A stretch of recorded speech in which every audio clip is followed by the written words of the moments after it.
Welcome back to knead-to-know.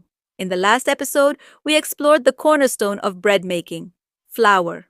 Today, we're diving into another essential ingredient that brings life to your bread, yeast.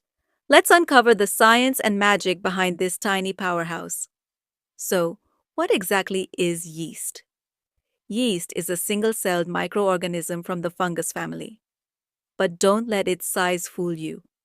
This little organism is responsible for one of the most important processes in bread making, fermentation. When yeast is added to dough, it begins to feed on the sugars in the flour. As it ferments, yeast produces carbon dioxide gas, which causes the dough to rise, and ethanol, which enhances the flavor and aroma of the bread. Without yeast, bread would be dense and lifeless. Yeast does more than just help your bread rise. It also helps develop its flavor and texture. The longer the fermentation, the more complex the flavor. This is why techniques like slow fermentation or sourdough baking result in such rich, flavorful loaves. Here's a closer look at the process.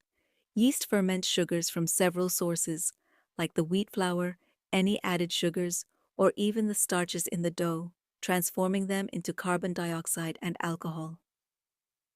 The gas creates bubbles that lighten the dough, giving bread its signature airy texture. For optimal fermentation, yeast thrives in temperatures between 20 degrees Celsius and 35 degrees Celsius, with the ideal range being around 25 degrees Celsius to 27 degrees Celsius. And just like any living organism, yeast needs food to thrive, mainly sugar, along with minerals and nitrogen compounds. There are several types of yeast used in bread making, and each has its own unique qualities. Let's take a look. 1. Active dry yeast. This needs to be dissolved in warm water before use and takes a little longer to activate. 2. Instant yeast.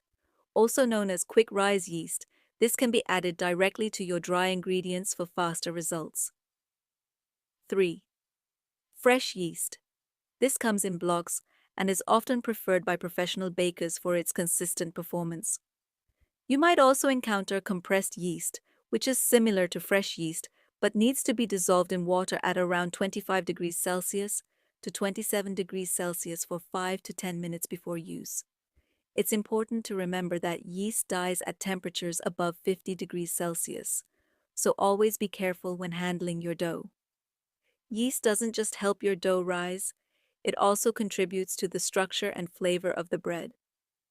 The carbon dioxide gas it produces forms a network of bubbles that create the light, fluffy texture inside the loaf. Here's a pro tip. Always check the freshness of your yeast before you start baking. Expired yeast won't activate properly, and your dough might not rise as expected. To test it, dissolve a little yeast in warm water with a pinch of sugar. If it bubbles within 5 to 10 minutes, it's good to go. In summary, yeast is truly the life of the dough.